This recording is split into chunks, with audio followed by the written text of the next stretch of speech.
Hi, everyone, and thanks so much for joining us today for part one of a two-part series on diversity, equity, and inclusion. Today, we're going to talk about how to get beyond barriers and move your company forward. My name is Becky Siegmeyer, and I'm the program director for the Scitec Internship program, and I will be your host for today's discussion. Today's program is hosted by the Scitec Internship program. Scitec connects college STEM majors to small for-profit Minnesota companies for paid internship opportunities. And the program has placed more than 2,000 interns statewide since the program started in 2012. Great. The program is funded by the state of Minnesota through DEED, and it provides employers with a wage match that's worth up to $2,500. It covers 50% of the intern's wages. The program is free for both students and employers, and it's a great resource for finding talent for your organization. We have about 200 wage matches that are available for this year and expect to allocate those by about mid-April. I've uploaded a flyer about Scitec to the handouts section in the control panel for you to download, and you can also visit us on the website. And again, that's cleverly named scitecmn.org. All right. With me today are two seasoned professionals in the areas of workforce development and DEI issues. First, I'd like you to meet Sonia Simpson. Sonia is the founder and CEO of Ionis Solution. Sonia uses her depth of experience on workforce issues to develop talent strategies that are inclusive and equitable, from the pre-hiring process through retention and culture. In addition, Ionis Solution has a vast network of solution providers and will help your company find the right fit for the resources that you need. Sonia, thanks so much for being with us today and for being my partner in this work. Thank you, Becky, for having me, and I'm excited for this day. All right, excellent. Next, I'd like you to meet Michael Bouchard. Michael is the Associate Vice President of Equity and Inclusion at Inver Hills Community College and Dakota County Technical College. Michael has dedicated his life to advocacy work for low-income and historically underserved populations. He's the leader of the Min-State Indigenous Men and Men of Color Work Group.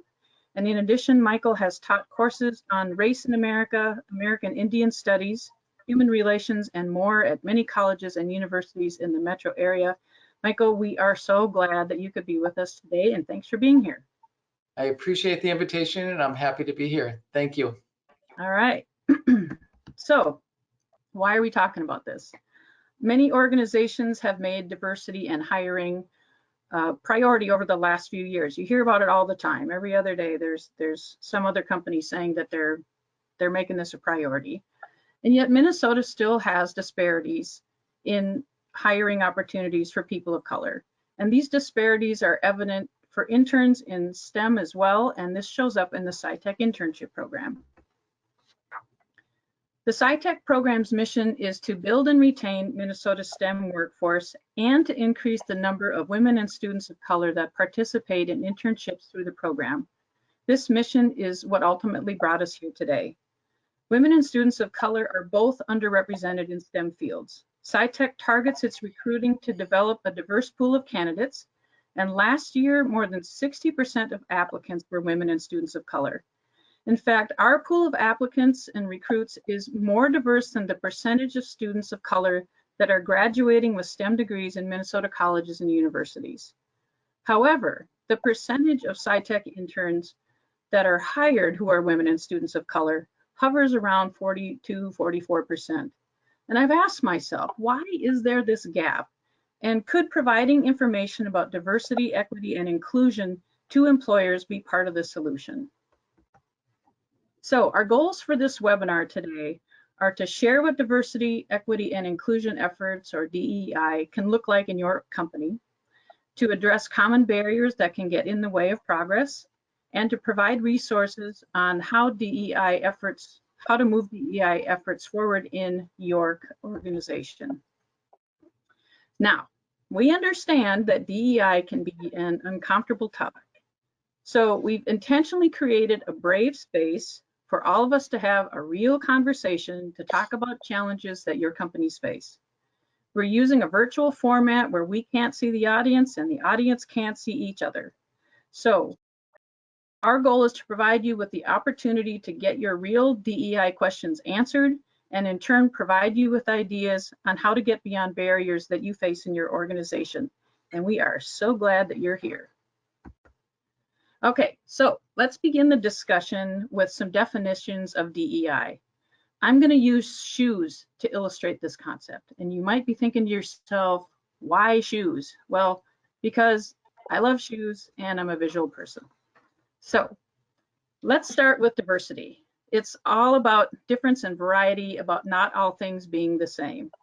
With regards to people, these differences include attributes such as race, gender, religion, sexual orientation, ethnicity, nationality, socioeconomic status, language, differing abilities, age, religious commitment, and political perspectives. It also means differing opinions, perspectives, and experience, and should be viewed as an asset. Okay, so let's talk about equality versus equity. People are sometimes confused about the difference between these two terms. Equality is when everyone gets the same shoes in the same size. And equity is when everyone gets the size shoe that they actually need. Equity is about promoting justice, impartiality, and fairness in procedures, processes, and the distribution of resources. And last but not least, let's talk about inclusion.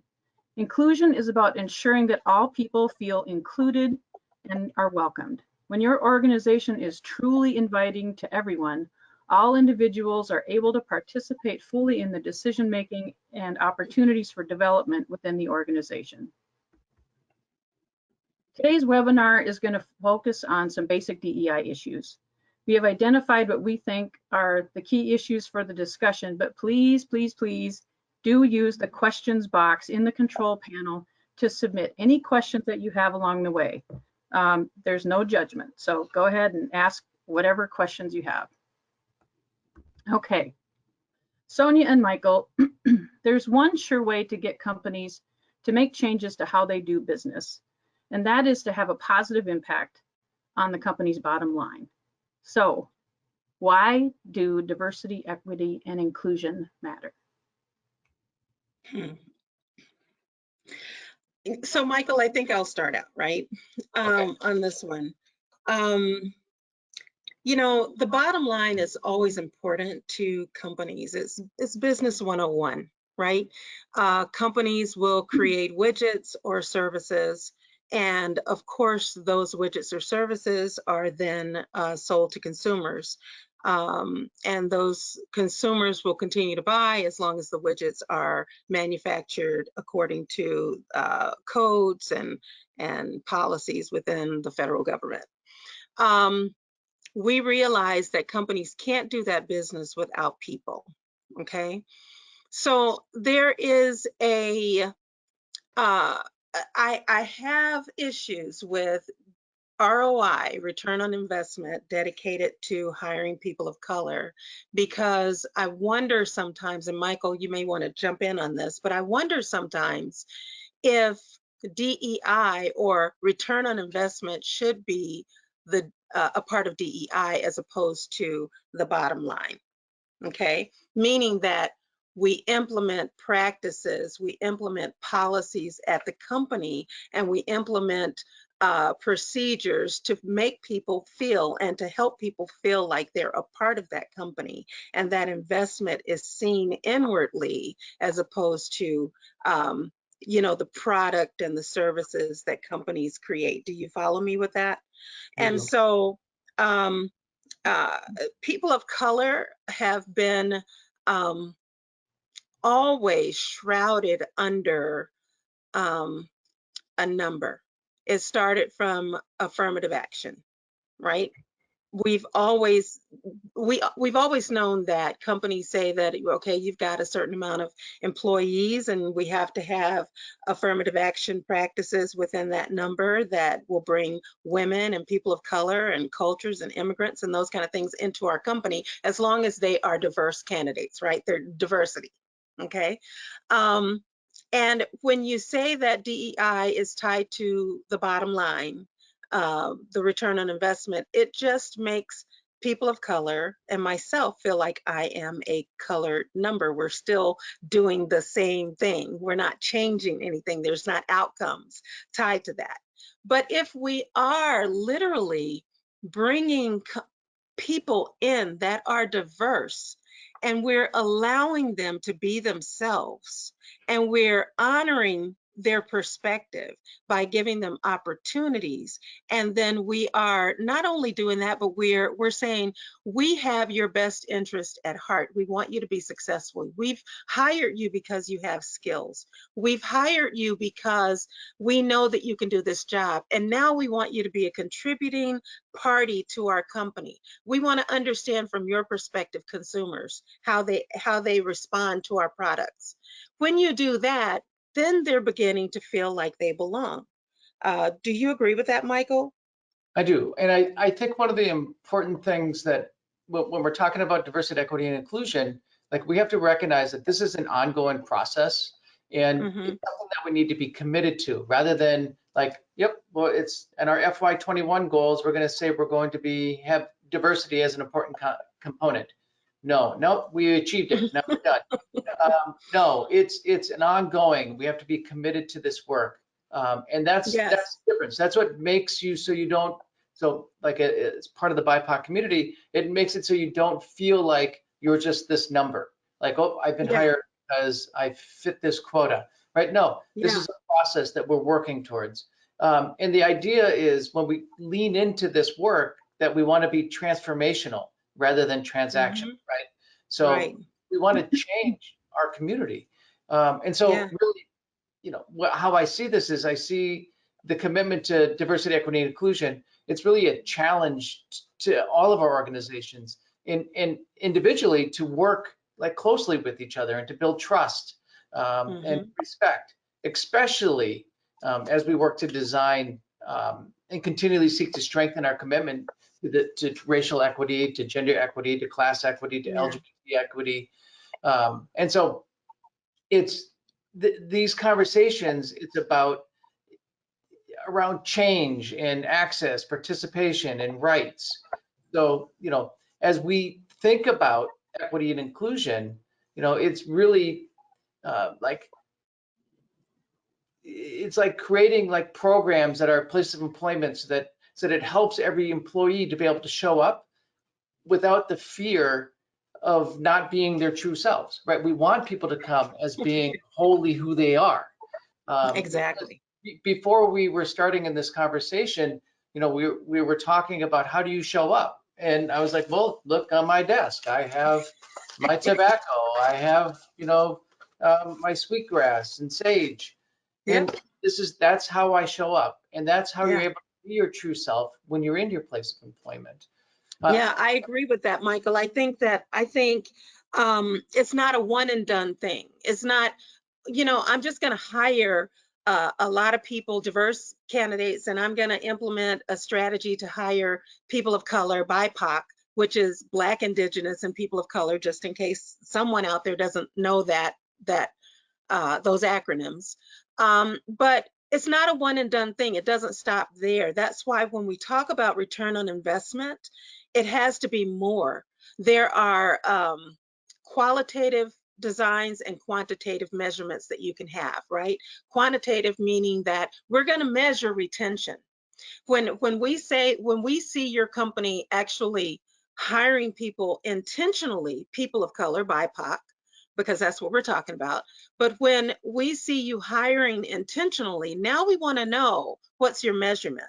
Is it quantitative or is it qualitative or is it both? Because I think you need both. I think we need to study, are those employees engaged? Are they being accepted? Are they, and you know what? Let me just talk about this. I'm gonna get it out the way. Hair. I love doing crazy things. I'm a little kooky, but look, I'm wearing my pick to work, to this webinar, right? And I'm going to tell you something. It's not about my hair. It's really not about my hair. Martin Luther King said it right? It's about the content of my character. I bring my hair to work. I bring me to work fully, wholly, and I need to be accepted. because my hair doesn't define me. My hair doesn't get that job done, right? There was a young lady just recently that won a lawsuit because because this company was not inclusive. They hired her for the color of her skin, maybe to fill a capacity, maybe to fill that quota, the affirmative action quota, but she was fired because she wore her hair similar to my hair today. It's not really about that. It's not about the hair pick. It's not about me wearing a curly, I think, jazzy hairstyle, right? It's about what I bring to work, what I've been trained to do, and being accepted, and also feeling like I belong, that Right. I belong there, right, Michael? That's right. And as we foster this sense of people being able to come as their true selves, you're going to see higher degrees of engagement, productivity, innovation. It's all of this is going to contribute to increased revenues. The reports tell us this. Forbes, the Conference Board, like all of these tell us the stronger connection between inclusion and engagement initiatives. It really helps HR professionals to improve the employee experience. So it's huge. So diversity, equity, and inclusion, in my eyes, and I think to much of the research tells us that it's good for the bottom line and for expanding markets, because you're starting to build trust within communities that you haven't I mean, necessarily before. It's true even, and we need to move on to our next question here in a minute, but I used to work for a large Fortune 500 company in the Twin Cities, and they did as a survey of all of the employees from the Gallup organization, and it was all about questions of belonging. In fact, one of the questions was, do you have a best friend at work? So this whole piece of inclusion and being able to bring yourself to work and doing what you do best and focusing on your strengths, it applies to everybody. So it's an important thing. Like it really does impact the bottom line. And that's why a company would invest that much money in doing these Gallup surveys, right? Because if it didn't matter, they wouldn't spend the money on it. So clearly it does matter. All it right, does. very good. Okay, I love the hair pick, Sonia. Okay, so we're gonna move on to our second question. And I think this is where the rubber really meets the road, right? So I hear many reasons why people haven't implemented DEI at their company. And here's a few examples. So like with recruiting and hiring, you'll hear things like, well, people of color don't ever apply to our positions, or we don't know where to find people of color. Women and people of color don't want to work in our industry. We don't want to settle for lower quality candidates. We've recruited women and people of color before, but they don't stay around. Or maybe your company's in denial. You think to yourself, well, we don't see color. Our selection process is based on requirements. And around cultural challenges, you might be thinking to yourself, well, I want to see change, but the leadership at my company, or maybe some of the specific departments are not on board. We had DEI training and nothing changed, right, Michael, getting back to your point about having it be a project. Some people at our company think these kinds of things are a liberal conspiracy. And then people wonder if DEI is the same thing as affirmative action, which you alluded to, Sonia, a little bit earlier. So given these kinds of barriers, how do companies work through procedural and cultural challenges to create change? Well, I want to jump in. I think we must be purposeful, courageous, and real. Okay? Purposeful, courageous, and real. It is time. Last year presented so much to our hearts, so much thought through the killing of George Floyd, unfortunately, and police brutality. Last year brought about civil unrest. Last year, I think, was a means to say that people were saying enough is enough. Enough is enough. We want access. We want to be accepted. We want to feel like we belong to this country. We want to feel like we belong to this state and that we are human, because it's really a human perspective.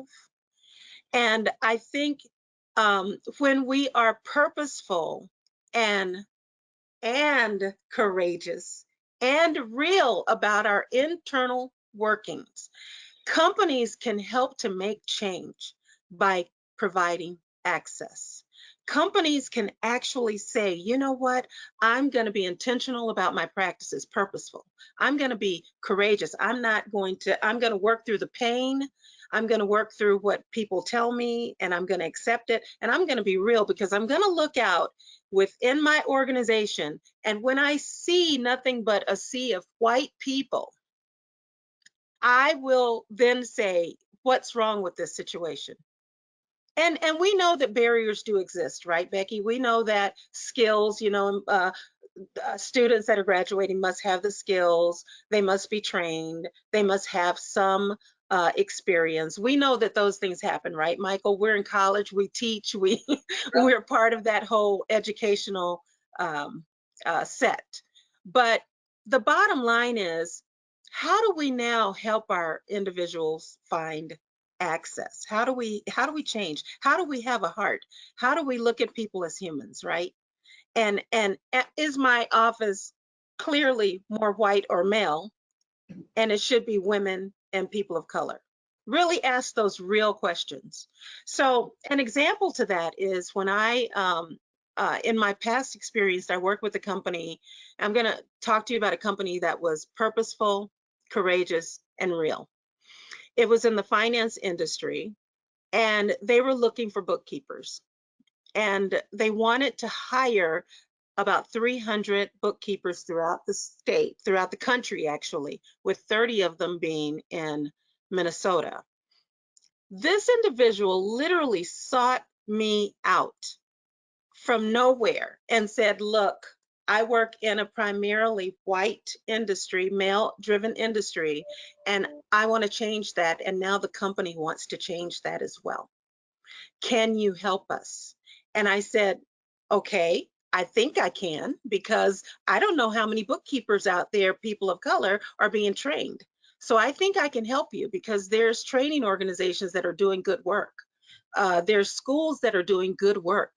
So let me investigate. And we met based on their purposeful, intentional ideology of wanting to change that field, that space. And I also wanted to find out, so how much are you paying bookkeepers? How much do bookkeepers make?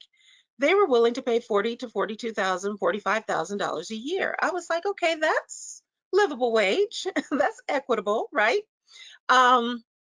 And I said, so let me then go and look at the organizations that we could potentially pull students from that haven't had access yet, haven't gotten a job. They've gone to training but are still yet unemployed. And then let me find agencies that are doing this work, and let's see if we can build an alignment. So we went out and looked at the nonprofit training organizations. We also looked at the state colleges that were in the locale. We were looking into municipalities. We were looking, and that's for funding and deed funding through DEED, the Department of Employment and Economic Development. We were looking at how can we align a pipeline or a pathway to get students engaged and involved, because we knew that if the company was successful at getting those students hired, that the neighborhood, our people of color, would go and tell their friends that they got a job at this organization and they were earning $45,000 a year. So the hard work was really to get past, where can we find these candidates? Who's training? How do we tap into resources? Because we knew that once we surpassed the hard work, we could actually build pipelines and a steady flow and a steady stream to filling those positions, right? So it was a wonderful thing. We didn't actually get to the second step, because the second stage is, okay, you have 30 BIPOC people at your job. You know, Michael, you're going to start now. You're going to jump in because That's this is right. Michael's sweet spot. Yeah. But we now have 30 BIPOC folks here. How now do I onboard them? How now do I retain them? How do they feel like there's a sense of belonging? And can we track the results? Can we track both qualitative and quantitative measures? Can we do that? Right. Right? Yep. And I, and that's the thing is we want to go out and do the recruitment, which is important work, but really it's about this authenticity as well. Like where is our value system as we have all of these new people come and join our organization? And so it reminds me, you brought up our relative, George Floyd, who was murdered last year. And after his murder, many businesses and community-based organizations, colleges, schools, they made bold statements. And then they held like these brave conversations around racial dynamics around the murder of George Floyd and how it was connected to our organizations. And my colleges, we did the same thing. And there's a couple of things that I learned after the statements and after the conversations is that in general, many BIPOC employees shared great sadness and frustration really around the actual implementation of that statement, right? So our companies and our schools would make these statements, but how are we living up to what that statement was said?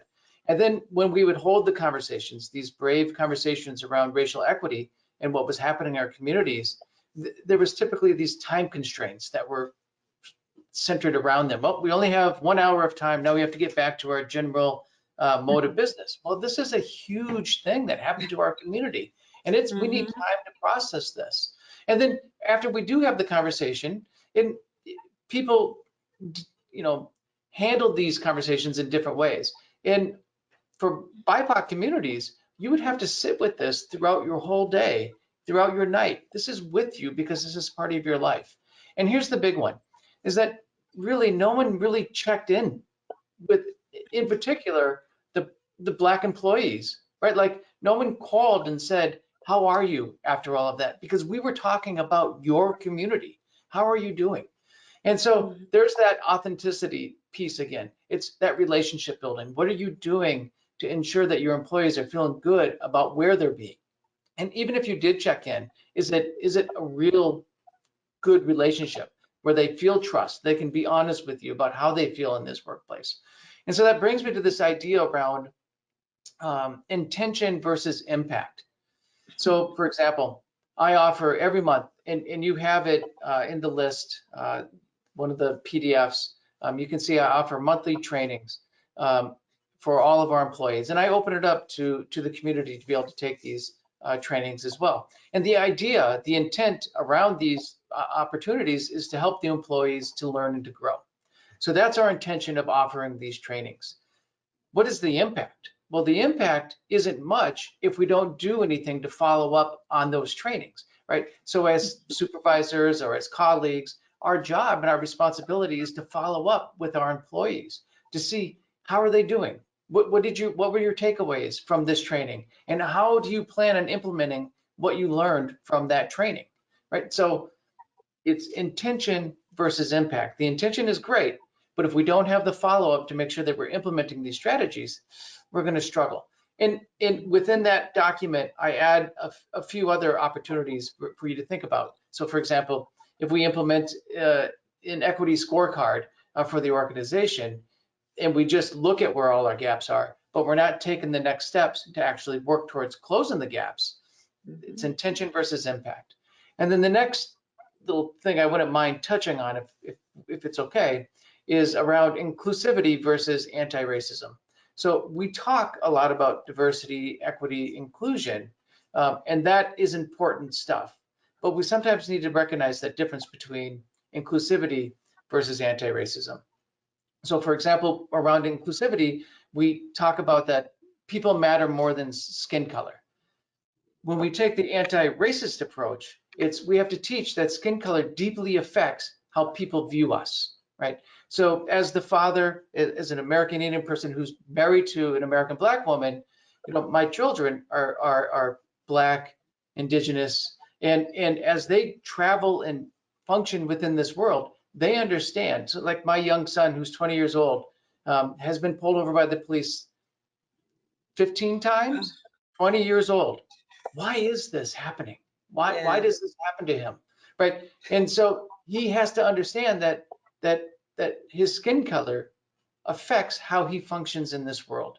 And although race is a man-made concept, and I intentionally said man, right? Women didn't create the system of race.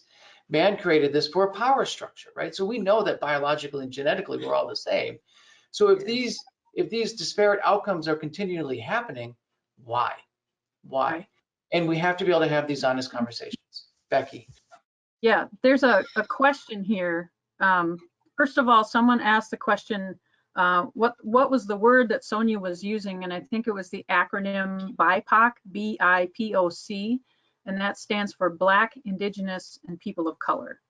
So you'll hear that acronym. I put that into the questions box. And then someone also said, I hear from my peers that white Americans are starting to feel they are to blame for all the ills in American society. However, for years, it's been convenient for white Americans to believe that they were not the cause for any of the ills of American society. Is all of this discussion around diversity, equity, and inclusion being used to blame one race over another? Do you want me to start, Sonia? Yeah, Go for it. So, I don't think this is about blaming. I think this is more about opportunity and access. And so part of it is, for example, in my community, in my institution, one of the things that we're talking about is we have a racetrack for ambulances, fire departments, police departments to be able to use to learn how to drive fast and to maintain their cars. In my neighborhood, I don't have high-speed chases that happen in front of my house. However, in my goddaughter's neighborhood, who lives over in North Minneapolis, high-speed chasing takes place all the time.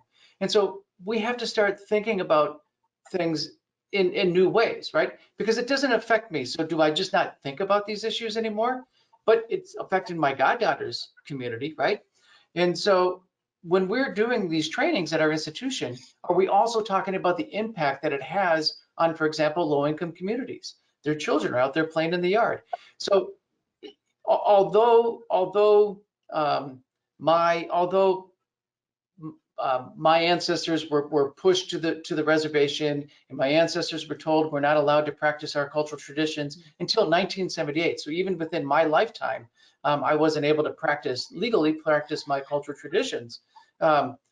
Is that the fault of my next door neighbors who are white people?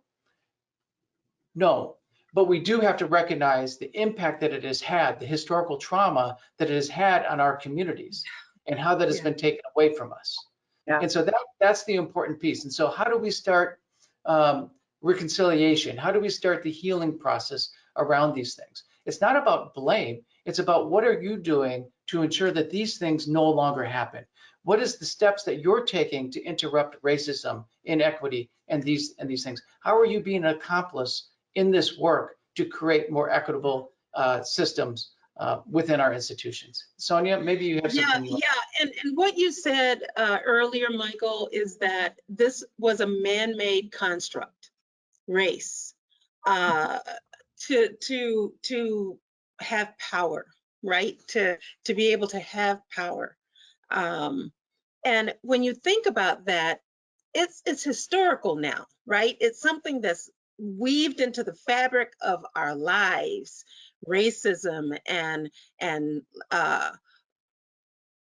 disadvantaged and disadvantagement and access, right? These things are weaved into the fabric of our lives. And what we're saying is, let's change that. Let's have a paradigm shift towards change. Let's be equitable, and then let's work on inclusion, because we're not cut off the color. What's the word I'm looking for? We're not cut from the same cloth, okay? We all have different perspectives. We all have different views. We all have different cultures, and we should just be able to work and live and go home. And let me just say this. In my working experience, I've had so many instances where people have treated me unfairly based off the color of my skin. All right. I was told at an organization that the only reason they hired me is because I'm Black. And this came from a white person. Okay. And I had to first stop myself and before I went off. And let me tell you the reason why I stopped myself. I stopped myself because in the back of my head, I was thinking, I have a job, right? I have to pay bills. I have to get back up in the morning and go to work. I have to walk in here and still work with the same people that just said that to me. I also left that building when I was told that and shared that with my husband. And I kept it quiet and kept it closed.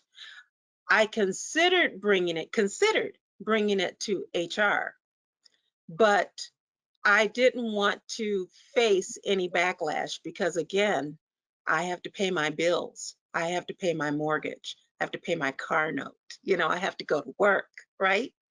So these are the things that we face as BIPOC, right? Where we have to tuck things up under, we have to tuck them away, and we live with it. It doesn't make us feel good. It makes us feel like, my goodness, have I not earned the right? I have a master's degree. I was hired to do a job, at least I think, to do that particular job. Yep. But now I'm being seen as a color. So this has nothing to do with a blame game. It's about the realities that actually exist out there and the historical things that actually happened, and then where you can step in and stop it. Okay, so Sonia, Yeah. Oh, we should yeah. have allowed like 4 hours for this conversation because I just No. figured out how to fully expand the questions box, and there's a whole bunch of stuff in here. Somebody asked if the presentation will be available afterwards. The answer is yes. We'll be sending out a link to the recording. And they also wanted to know if it's been approved for continuing education credits, and the answer to that is no. If someone wants to tell me how to do that, That's a I'd be great happy idea. to look into it. Michael? Maybe Michael can tell me. So another question is, it seems to me that a big part of the job and a worthy metric is to focus on the work white people need to do to understand racism and how to check their bias. Is this happening anywhere, and is it realistic? And I want to keep track of the time. We've got about 20 minutes. We still have one more question that we were going to answer and then give some resources. So try to, if you can, condense your answers to about 2 minutes maybe per question, so that we can get through everything. I want to get through as many questions as possible. I'll quickly say, in terms of, one of the things that happens is we'll put out an interview question that's, what is your connection to diversity? Or what is your understanding of the racialized history of the United States? If the person who's asking the question doesn't have a good understanding of what they're expecting to hear, they're going to have a hard time deciphering what the applicant's response is to this question. And so one of the things that we're doing here at our organization is we're having all of our supervisors attend a 4-part sessions put out by the Humankind Foundation, but also, Sonia has some great resources as well. And we're really focusing on this work. So helping all of us in the organization to kind of have a clear understanding, so we all have a clear understanding of what we think of equity, inclusion, anti-racism, all of these things are, and how it affects us personally, and how our organization is affected by these things. And so that way, when we send out our employees, because within our racial equity policy, we also have that all of our employees must complete 5 hours of equity and inclusion related trainings throughout the academic year. It's the supervisor's job to help the employees decide what that is. And so I don't want to be, as an equity person, walking around to every employee, I think your training's the right training, your training's not the right training. No, the supervisors need to have a clear understanding of what that is. So we're creating the baseline by all of us going through this training together, relating to each other, going through this understanding together, teaching together, book clubs, there's so many different options, TED Talks, a variety of resources that you could be doing to be getting caught up in this work. But this is one strategy that we're taking at our two institutions right now. Sonia, maybe do you have anything you want to add to that? Or? No, I don't. I think that's great. Okay. I think that's Yeah. great.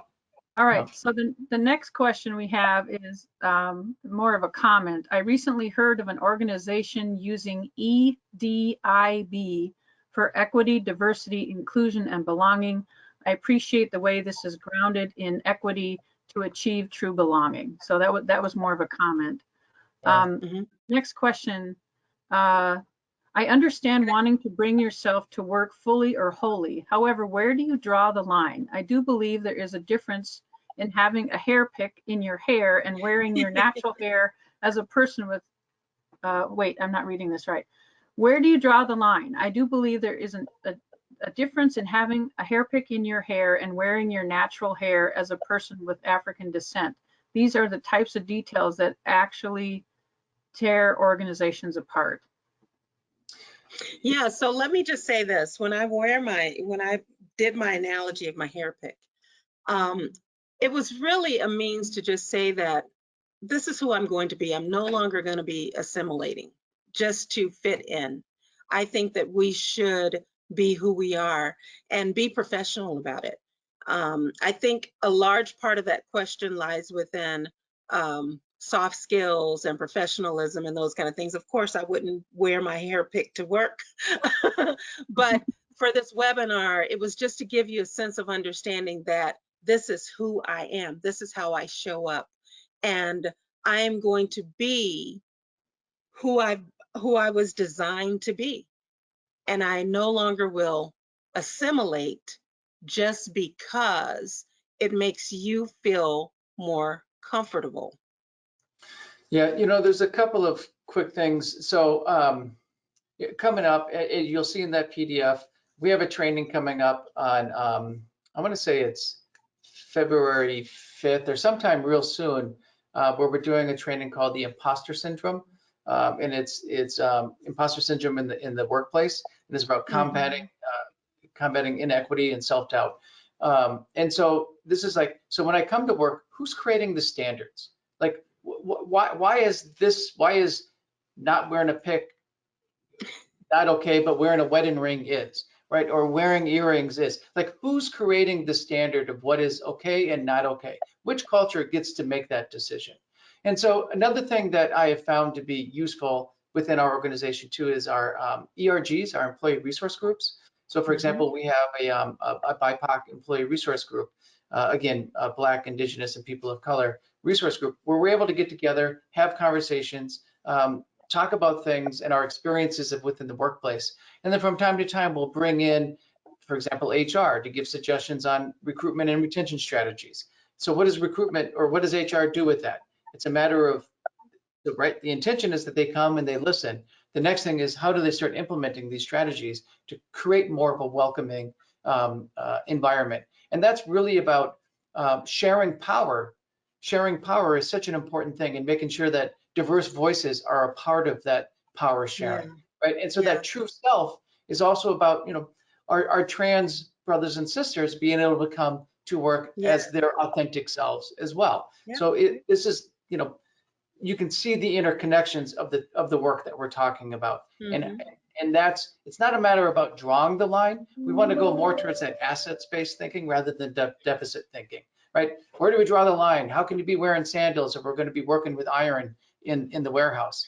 Yeah, okay, you got to draw the line. You got to wear steel-toed boots, right? But this is not what we're talking. We're talking about assets-minded. How do we make sure that communities from that are different than yours feel welcome in the workplace that they're joining? Yep, I have another question. Someone says, and this is a really great question, as an employer, if someone's personal flair is distracting to the team's productivity or attention, how is it best to articulate that without appearing negative?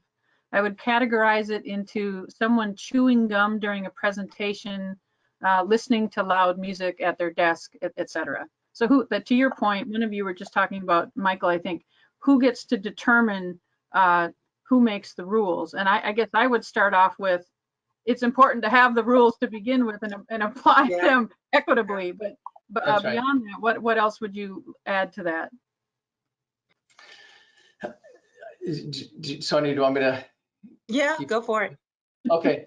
So, again, these are conversations that, of course, that you want to be able to have with your HR department. And if you do have somebody like myself around, it's always good to be able to reflect back, right? Like to have a clearer understanding. And then if it's like chewing gum, right? Like why are you snapping that gum while you're in the middle of a meeting? Maybe there's something greater that's going on. Maybe there's something that's going on in this person's life that we're not recognizing. And it's like in some ways a call for help. You don't know, right? Or playing the music. What does the music be playing? There's these type of things. And so, yeah, there's going to have to be some standards if everybody's in cubicles and one person is blaring the music and it's messing with the concentration of another person.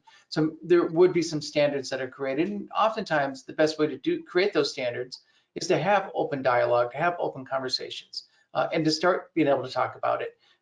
Because typically in Minnesota, there's this idea of let's just be passive aggressive. So at the end of the workday, I'll go in and I'll turn down that person's radio. So the next day it's on a very low volume, right?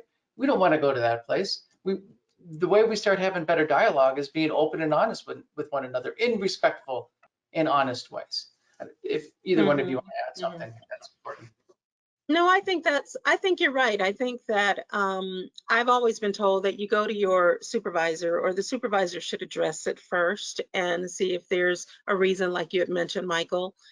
Is there a reason why you're chewing your gum, loudly, playing loud music? And then also always tie it back to the company policies, the company handbook. Who should create the company handbook? I think it should be a mix of individuals from different divisions. I think there should be one person from one division and another person from another division. It could be separate handbooks per division. What's the rules and the guidelines for those divisions? But the first line that you should take is back to your supervisor and see if they can work through that issue. Yep. Okay, there's a couple other comments that I'll just read through quickly to share, because I don't know if everybody can see this. We need to be brave and look at the wounds in order for communities to heal. Great point. And care should be taken to ensure equitable access to those with disabilities. They are often left out of the conversation. So thanks, Michelle, for sharing that.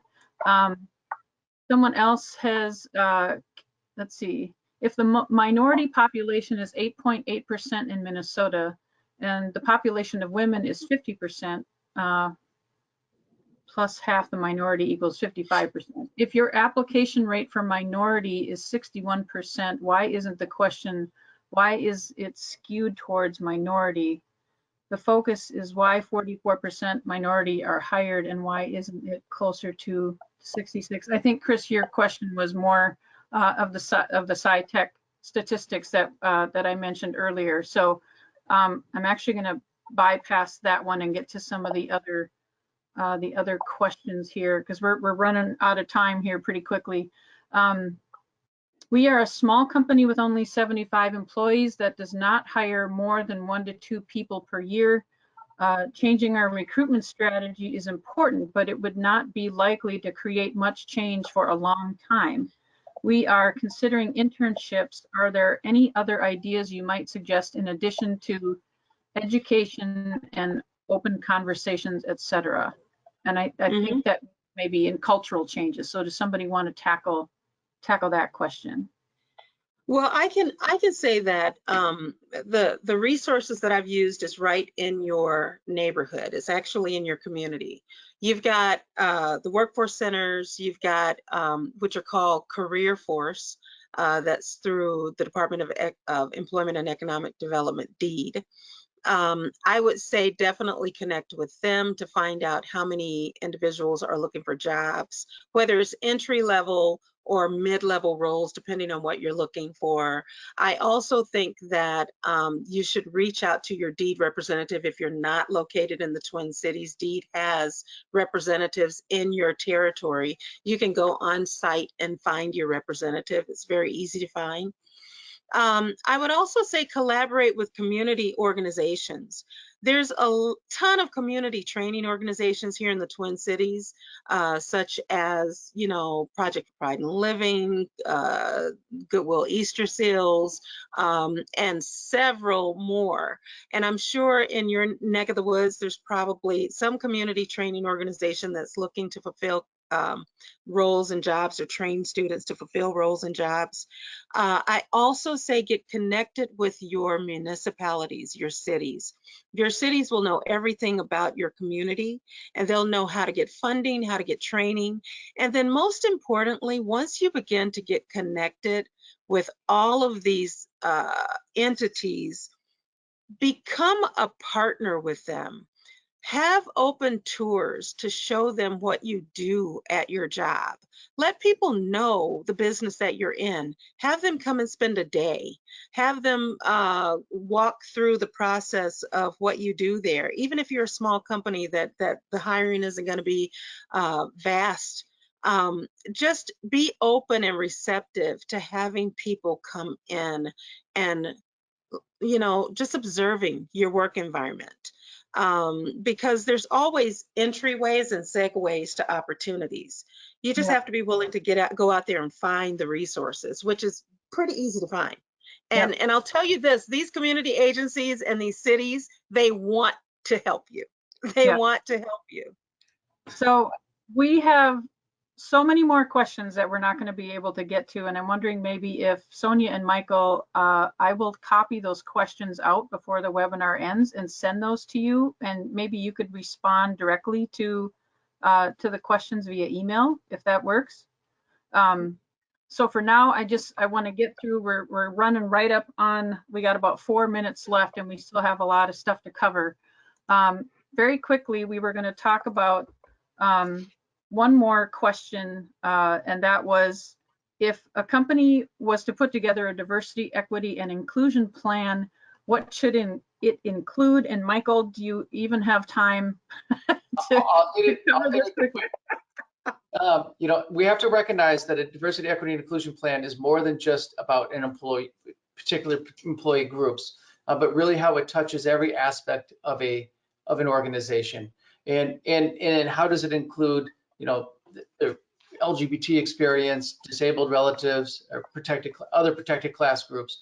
And so as you think about a diversity, equity, inclusion plan, it's what are we doing? One aspect would be important to include would be employees' literacy related to diversity, equity, and inclusion.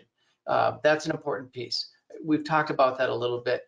Look at the climate of the organization related to the diversity, equity, and inclusion. So, like, what is the current attitudes, behavior, standards and practices related for employees related to DE&I? How do your customers and the community members perceive your organization? Then it's important to start. Sonia talked about it earlier.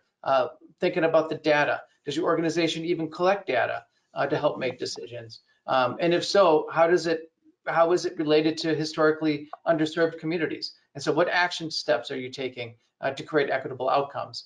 So these are important things. Other things to include would be to go beyond just regular civil rights compliance, but actually adhering to the spirit of the law. So for example, if you have disabled parking spots, is it wide enough for a wheelchair, right? So you have to have a disabled parking spot, but is it wide enough for a wheelchair? Is it shoveled? Are the signs clearly marked? Is it in close proximity to the door? So these are, it seems like common sense, but oftentimes as an organization goes on, you forget because you did your first step, you check marked it, and now you're done. So equity means that you're following through, and that's important to have in the plan.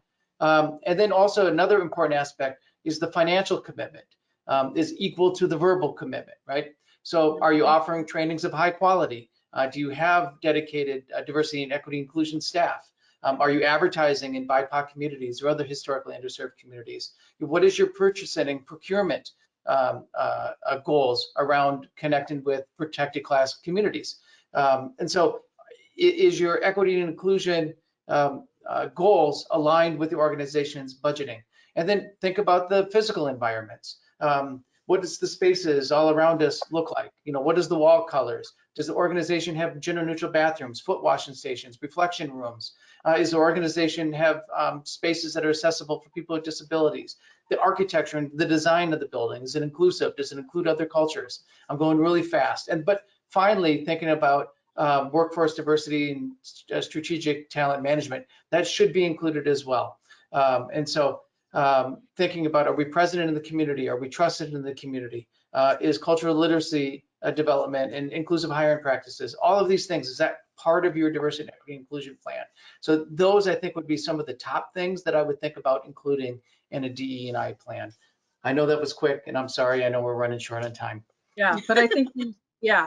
So, wow, there's so much to talk about here. Like I said, it's too bad we don't have a lot more time, but we have covered a lot of ground already today. We've got a few things that we want to make sure that people take away from this discussion. And that is, it doesn't matter where you begin, just get started, be purposeful, courageous, and reality focused. Remember that this is a process. It's not a project. You're going to need to step outside your comfort zone and get outside your homogenous groups and mix around in the community. And do some research, do some reading, watch some documentaries. It's time to learn and open up your eyes and your mind to what's going on. And if you keep doing the same things, you're going to expect the same results. So if you keep posting your jobs in the same places and you keep having the same requirements, and we didn't even have a chance to get into a lot of that stuff. If you want change, you're going to have to look at what you're currently doing and talk to somebody like Sonia or Michael about what you could be doing differently. And there are so many resources that are available. Sonia and Michael have both mentioned some of them. There's nonprofits, Scitec, of course, if you're a small company and you're looking to have add some diversity to your team. DEED, using the Department of Employment and Economic Development and Career Force to help source your talent. Those are all great things to do. Okay, the next thing I want to talk about is that we assume that you still probably have a lot of questions, and we want to know what kind of help do you need, and let us know. We've developed a very short questionnaire, and you can see the link to the questionnaire on the screen. For those of you who aren't familiar with tinyURL, that's just an app that you can use to shorten URLs. So this one is tinyurl.com/YC78PRAB. So go ahead and fill out that questionnaire, and we'll do our best to get you connected to the resources that you need, and your responses will be confidential. Speaking of resources, I do want to encourage you to reach out to Sonia. She's offering a free 30-minute consultation to people who've signed up for today's webinar. She has a vast network of providers that can connect you to resources tailored to what your company needs.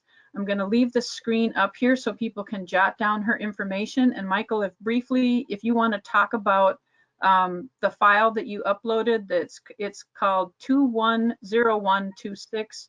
Scitec diversity. Michael, talk a little bit very quickly about what's all in that document.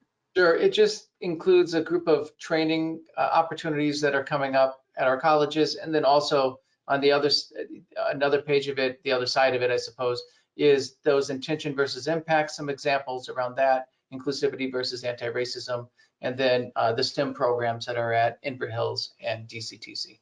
Okay, perfect. So the next thing I want to briefly mention is that if you're not already part of the Scitec internship program, I encourage you to check it out. The website, again, is scitecmn.org. Click on the employer tab to see if your company is eligible to participate. I won't say too much more about that. We also do have some very informative employer resources that are on our blog that really dig into detail about job postings and what you should be considering. There's one on pro tips for interviewing candidates and another one on successful onboarding and how to ensure a good start for a great journey. There's a handout in the control panel called Scitec Employer Resources that if you download that, it will give you links that take you directly to those 3 webinars. We do have part 2 coming up of this series, and it's called How to Create a Culture of Belonging. We're going to be doing that one on Tuesday, March 9th at 11 o'clock. Registration is already open. You can see the webinar or the link to registration on your screen, and we will include that in the follow-up email along with the recording tomorrow as well. So with that, Sonia and Michael, thank you so much for being with us today. You guys, it's been just a pleasure and an honor to work with you both. And I want to thank everybody for coming. I'm sorry we couldn't get through all of the questions. There were a lot of great questions. And I want to thank you all and hope that you have a really great day. Thank you. Thank you, Becky. Thank you. Thanks, Michael. Thank you. Thank you, Sonia.